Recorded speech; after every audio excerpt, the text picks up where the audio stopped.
Ravens flock, there are certain moments in a franchise's history where a decision was made that, for better or for worse, could dramatically affect, or it could be argued to dramatically affect the next several years or next several decades of a franchise's history.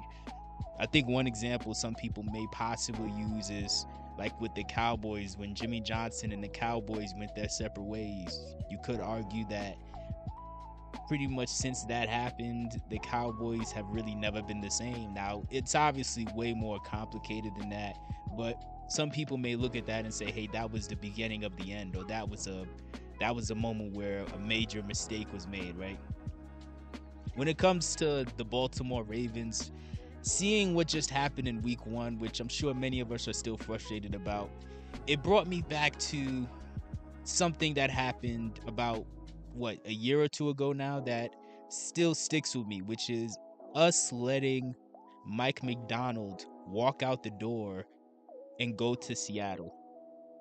Now, when we first got Mike McDonald, I was not super excited because in my mind I was like, I don't know, is he ready for this? He's a little young. And then even beyond that, it's just simply the fact that he was another guy tied to the Harbaughs, and Harbaugh has not had the best history of being able to find or help develop the best coaches out here, which is why when you think about the history of coordinators tied to John Harbaugh, very few of them get head coaching opportunities because for whatever reason other teams don't really see the potential in them. They don't like them. They don't, whatever. They don't think what they provide is worth taking that next step and making them a head coach. Every now and then somebody may get a chance, but typically they don't. So we all know Mike McDonald. He started with John Harbaugh, then he went to Michigan to be the DC with Jim Harbaugh, John's brother, and then John brought him in about 3 years ago to be the DC for the team after we got rid of Wink Martindale. Now, even though I wasn't excited initially, I really wasn't excited the first couple weeks because if you remember, that was just like what's happening right now. We were giving up massive leads. We were looking very discombobulated on defense. That was around the time where, if you guys remember, when we had that collapse against Miami where we were up 21 points and in the fourth quarter they gave up like 4 touchdowns. They had Tua looking like Dan Marino out there. But despite that, after about 4 or 5 weeks, Mike really hit his groove and the rest is history. That rookie season of him being the DC, we completely turned things around. And then the following season, in 2023, he completely went to that next level. And he was by far the best defensive coordinator in the game. And many people were calling him like the defensive equivalent to Sean McVay, as far as you have this young guy who's a guru at his respective side of the ball that he play calls on. And he may be up for a big head coaching opportunity. And this is one of the moments where John Harbaugh did look like a genius, did look like he knew what he was doing when he brought in somebody who worked out this well for the team. And that was also around a time where I started to become nervous because I did not want to see Mike leave. And like many of you, I've felt like John has overstayed his welcome for a while now. And so to me, it seemed like a no-brainer for us to just say, hey, man, let's just let John retire. Because also, this is right when the Seahawks, they parted ways with Pete Carroll. They didn't call it a firing, but it was a scenario where they said, hey, basically they went their separate ways. Pete was no longer the head coach, but they gave him like a higher made up position in the front office, right? And I was hoping maybe the Ravens could do that with John, right? Whether it's firing or going your separate ways or giving him a position in the front office, whatever. I was hoping that they would have enough common sense and enough vision, enough foresight to say, hey, you know what? This guy, Mike, he's the future. He's young. He's hungry. He's already the best in the league at what he does. If we keep him, we can guarantee, especially since the Ravens claim to prioritize defense over offense, if we keep him, it would put us in a position where we could guarantee that we will have this elite defense for the next several years. So that's what I thought the Ravens were going to do. I thought the Ravens were going to say, hey, man, let's move John out the way, especially with the heartbreaking way we ended up losing in the playoffs that year to the Kansas City Chiefs in the AFC Championship game. I thought the Ravens were going to say, hey, Mike is the new head coach. But unfortunately, in this big moment, the Ravens did not do that. And instead, they let Mike explore his options. Now, if you remember about a minute or two ago, I mentioned the Seattle Seahawks letting Pete Carroll go. The reason they let him go is because they were eyeing Mike McDonald the entire time.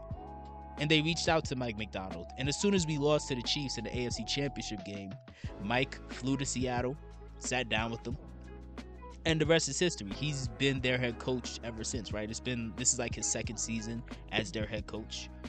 They still got a ways to go, but it's a different roster with a different quarterback, different team, different expectations, of course. So you can't be surprised that they're not Super Bowl contenders, but they're still a team that I get frustrated when I see, not because I have an issue with the Seahawks, but just because I'm looking and I'm saying to myself, we could have had this guy, but we let him walk because we wanted to stay loyal to a coach who, even though he had a nice run as the head coach here, he's overstayed his welcome, regardless of how you feel about Harbaugh. I know a lot of Ravens fans, they love Harbaugh, but regardless of how you feel about him, he's overstayed his welcome.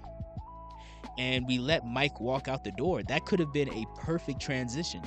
Like a perfect opportunity landed in our laps to transition into a new era of this team, and we let that walk right out the door for no reason.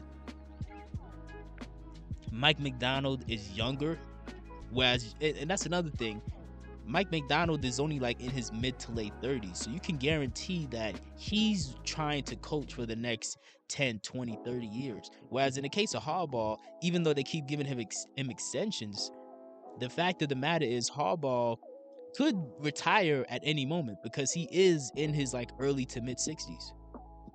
And if he does retire, there's no plan. Like the Ravens, and you see this even with how they build their roster sometimes, where they'll make certain decisions and there's really no plan to replace the person that left. We've seen this with Kevin Zeitler. One of the moves Eric DeCosta made that was solid was he went and signed Kevin Zeitler. But then they let Kevin walk and they have no replacement for him. So we've been, trying to patch it together with guys like Voorhees and Falele and all these other guards who are just not good. And now, because we missed the opportunity to transition into Mike McDonald, when Harbaugh does decide to leave, there's still not going to be an obvious answer there just yet. I'm not saying we can't find a good coach, but there's not going to be an obvious answer. Mike McDonald was the obvious answer to take over as the head coach. We would still have the best defense in the league right now if Mike McDonald was the head coach. I'm positive of that. I've said in the last couple videos that, in my opinion, this defense now, at least on paper, it's more talented than what Mike McDonald was working with 2 years ago when he was with us. And yet we look 10 times worse. The fact of the matter is Zach Orr is not ready. Maybe he'll be ready in the future, but we need somebody who's ready right now. And we could have had that with Mike McDonald. But the Ravens and many Ravens fans didn't agree. And we end up in a scenario where we let a guy who could have taken us into the next 10 years as our head coach, as our leader, we let him walk out the door.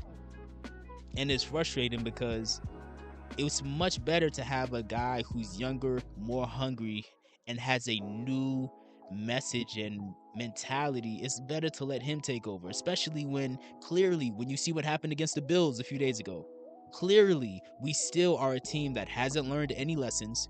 We haven't actually tried to grow. We still are making the same mistakes we were making 5 years ago, 8 years ago, 10 years ago. So what does that tell you? That tells you that whatever message Harbaugh is sending, it's falling on deaf ears. It's grown stale. People really don't want to hear it. I guarantee they would want to hear Mike McDonald, because he would be somebody who could reinvigorate this locker room. Because he would have a new message. He would have real hunger, because he's unproven as a head coach. Whereas Harbaugh, he got that one Super Bowl back in 2012, and he's been coasting. But that's just my opinion. I do believe that us letting Mike McDonald leave for Seattle, I believe that is arguably the worst decision we've made in franchise history. Let me know, do you agree, or do you think there's other decisions that we have made that were much worse?